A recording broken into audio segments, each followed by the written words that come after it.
Buddha said our life is shaped by our mind. What you think, you become. What you feel, you attract. What you imagine, you create. Suffering follows an evil thought as the wheels of a cart follow the oxen that draw it. Our life is shaped by our mind. We become what we think. Joy follows a pure thought, like a shadow that never leaves.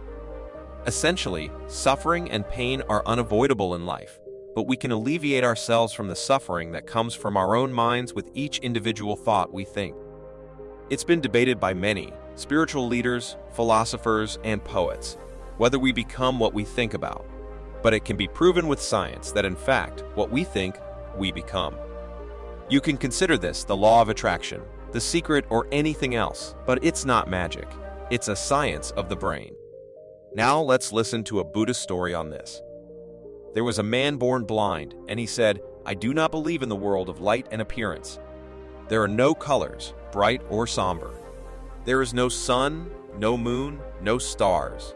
No one has witnessed these things." His friends remonstrated with him, but he clung to his opinion. "What you say that you see," he objected, "are illusions. If colors existed, I should be able to touch them. They have no substance and are not real. Everything real has weight, but I feel no weight where you see colors." A physician was called to see the blind man. He mixed 4 simples, and when he applied them to the cataract of the blind man, the gray film melted, and his eyes could see. The Tathagata, Buddha, is the physician, the cataract is the illusion. And the 4 simples are the 4 noble truths. The spiritual nature of this story is self-explanatory. It talks about how we are blind to the absolute truth, soul or nirvana, and seek it outside of us. But I don't want to go there because of that. I am still blind. This story still applies to normal people like us. We are all blind to reality because of our preconceived notions. We have beliefs about how health, wealth, and people work. What's possible for us in those areas and what's not? These beliefs aren't based on reality, but on incorrect information from the past. You may think making $1 million is too hard, but if you look at it from the eyes of rich people, it's chump change. Their thoughts and beliefs don't block him to that amount, but yours do. They can't even let you set it as a life goal. We all have areas of personal blindness. If I think I'm ugly, then people can compliment me, but I will still resist the idea. Like the blind man, I'll ask, where is my beauty? Why can't I see or touch it? Or why doesn't everyone see it?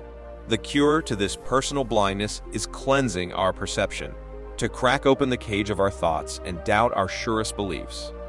You have to keep questioning them, acting against them, until one day you see there was no cage at all. When you think painful, negative, shameful thoughts, most of the time, you will struggle to find the positive in even positive outer experiences. In other words, our inner world clouds our outer world. If you think uplifting, joyful thoughts most of the time, you will find more joyful experiences in your outer world as well. What the Buddha quote really explain is growth mindset versus fixed mindset. If you aren't already familiar with these terms, individuals with a fixed mindset tend to believe that talents and skills are innate, whereas those with a growth mindset believe that skills can be developed over time. People with a growth mindset understand that not knowing or not being good at something can be a temporary state, so they don't have to feel ashamed or try to prove they're smarter than they currently are. Those who see things through the lens of joy and positive experiences, even when they're confronted with a problem, a struggle, or a heartbreak, they are more likely to understand that it's a temporary state. Growth mindset people allow themselves to feel the pain, suffering, or heartache. They just don't unpack and live there. When you are trying to shape your thoughts in order to impact your life or make a change, you need to make sure all your goals and thoughts are in alignment with what you truly want. At the end of the video, I would like to remind you again about Buddha's saying the mind is everything. What you think, you become. If you enjoyed this video, don't forget to give it a thumbs up, subscribe to our channel, and hit that notification bell to never miss an update. Thank you.